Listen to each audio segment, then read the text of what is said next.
All right, let's talk a little bit today about Melania Trump. Something kind of bizarre happened the other day, and she became the first lady to ever preside over the UN Security Council for the United States. Why? I have no idea. There were quite a few reactions to this. We're going to take a look and listen to it a little bit. And I also need to remind you about some things with Melania Trump and the Melania movie. Let me know in the comments how many of you have seen that. I'm actually going to be kind of upset if I see people in the comments saying you saw it, because like that meant you bought a ticket. I feel like somebody would have to pay me to go to the Melania movie. We're going to hop into all this. Before we do, if you haven't seen me on this channel before, my name is Chris Mowrey. I do a daily episode here on the Adam Mockler channel. If you like the way I do these videos, make sure you're subscribed to both Adam Mockler and me right down below. My YouTube channel is right down below, Chris D. Mowrey. You guys have been showing so much support over there, and truly, from the bottom of my heart, I appreciate it, and I appreciate each and every one of you. So let's take a look, at this video of Melania Trump presiding over the UN Security Council. I still don't know why this happened, but let's watch. Who we have at the United Nations right now, First Lady Melania Trump is presiding over the UN Security Council meeting. A First Lady or First Gentleman has never done this. The county has a rotating presidency. The U.S. holds it for a month in March. Let's watch some of this. With the Rule 39 of the Council's Provisional Rules of Procedure, I invite Ms. Rosemary DiCarlo, Under-Secretary General of Political and Peace-Building Affairs, to participate in this meeting.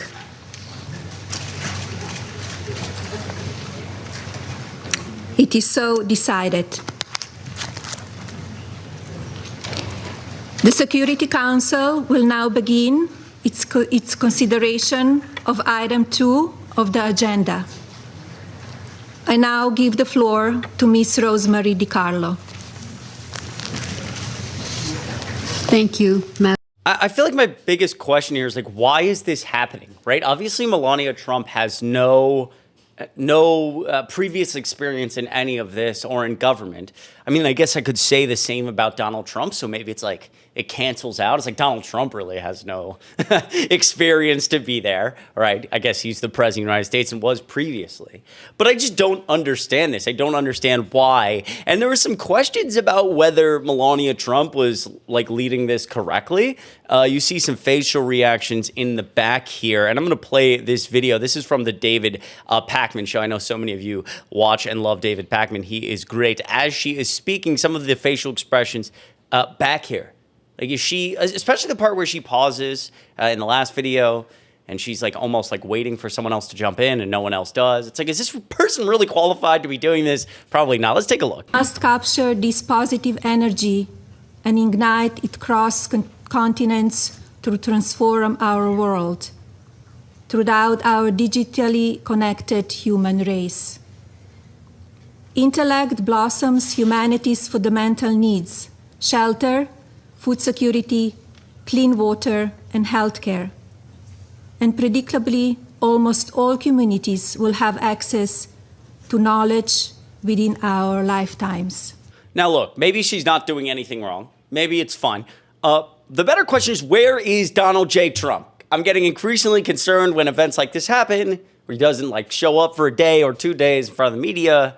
It's like the oldest president of all time, who the bruises on the hands, the swelling of the ankles, we now see the rash on the side. He's falling asleep during meetings. Like, can Donald Trump hold the, is he just like just sleeping? You know, we know he doesn't get up until like 11. Maybe he's just like, you know what, someone else go out there.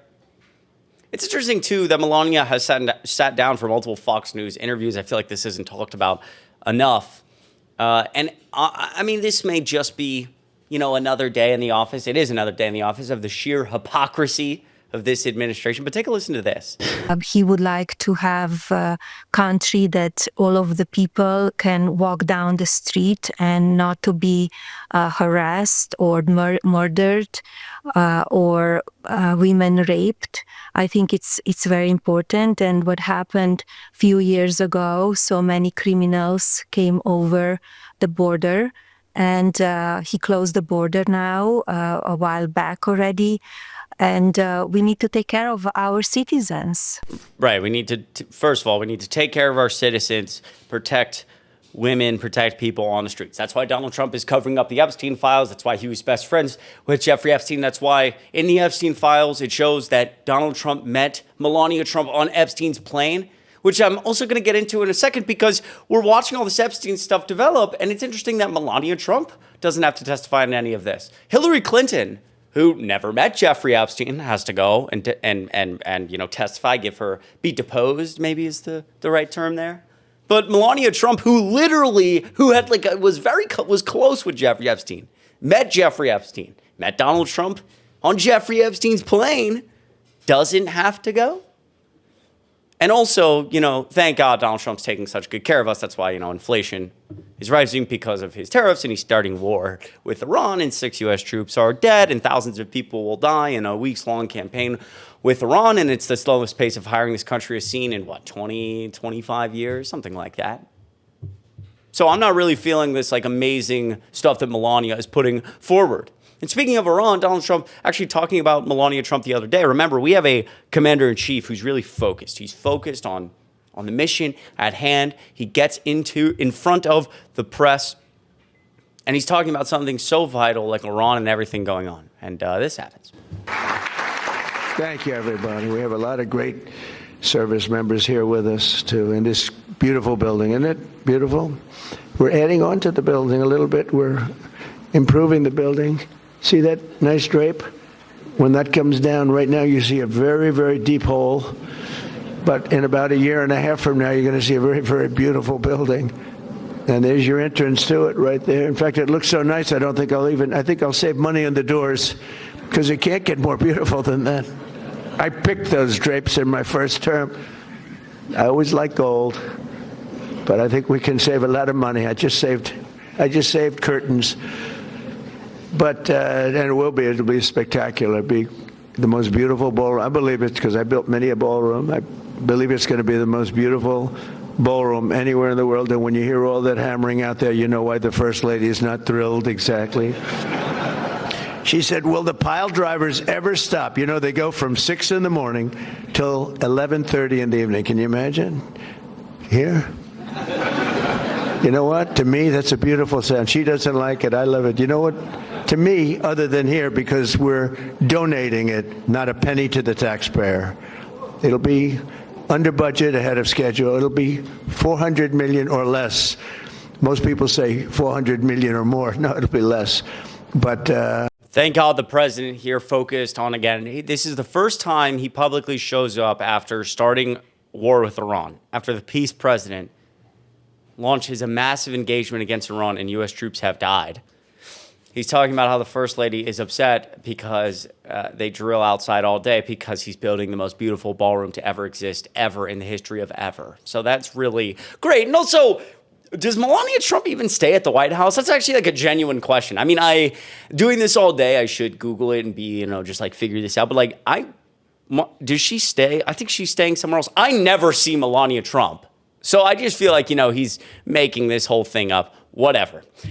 Now, more importantly, besides Donald Trump's stupid drilling, why has Melania Trump not been sent a subpoena to speak and explain her relationship with Jeffrey Epstein? I really like this section from Lawrence O'Donnell. Take a listen. There is exactly one First Lady in history who met sex trafficker and raper of children and good friend of Donald Trump, Jeffrey Epstein. And today, Republicans on the House Oversight Committee decided to question a former First Lady who never met Jeffrey Epstein instead of the First Lady currently occupying the White House, who was friends with Jeffrey Epstein and his convicted sex trafficking co-conspirator, Ghislaine Maxwell. Donald Trump's third wife was friends with both of them. The Epstein files contain emails from Melania Trump to Ghislaine Maxwell complimenting Ghislaine Maxwell. The Epstein files contain no communication at all between Hillary Clinton and Jeffrey Epstein or Ghislaine Maxwell, but Republicans on the committee decided they wanted to subpoena Hillary Clinton. Where is their subpoena for Melania Trump, who actually knew Jeffrey Epstein and Ghislaine Maxwell? Why aren't they asking Melania Trump? Did Donald Trump introduce you to Jeffrey Epstein, or did Jeffrey Epstein introduce you to Donald Trump? Why aren't they asking Melania Trump what she knew about Jeffrey Epstein. The Epstein files show the Palm Beach police chief saying that Donald Trump told him in 2006, quote, "Thank goodness you're stopping him. Everyone has known he's been doing this." If true, that would mean that Donald Trump's wife at that time, Melania Trump, knew he was doing this. She would be included in Donald Trump's term, everyone. Melania Trump might have no useful information to provide to the committee, but she did meet Jeffrey Epstein. She was friends with Jeffrey Epstein. She was friends with Ghislaine Maxwell. And it is possible that she knew something. According to her husband, everyone knew. Everyone knew. Donald Trump's own words. And that is so beautifully said by Lawrence O'Donnell in 2 minutes. Again, this whole thing continuing to have political spins when it relates to anybody associated with this administration, Republicans who, like James Comer, who like sleep with a Trump body pillow at night. They're obsessed with Donald Trump. They have sold out our future, my future, our Constitution to, be loyal to Donald Trump. And so they have no interest many times, oftentimes. And so they have no interest in giving justice to the survivors of Jeffrey Epstein. And this is the easiest example to give. If they did, they would send a subpoena to the First Lady. But they won't, because it's all about Donald J. Trump and, sucking up to him whenever possible. Take a listen to Ro Khanna on this, because he puts it beautifully. Has been set in America today. Before this, we had the Trump rule.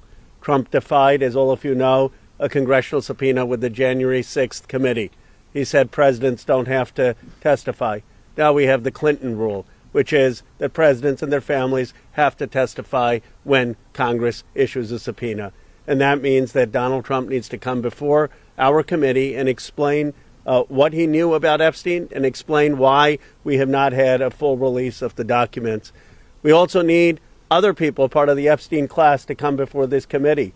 If President Clinton can answer questions, many others need to as well. Exactly. So beautifully said from Ro Khanna, but they won't. They won't show up because they're cowards. And lastly, I want to remind you that when it comes to talking about Melania Trump's relationship with Jeffrey Epstein, Hunter Biden did that. Hunter Biden very clearly said on a very viral podcast, they met on the plane. You know who knows the most about Jeffrey Epstein is Donald Trump and Melania Trump.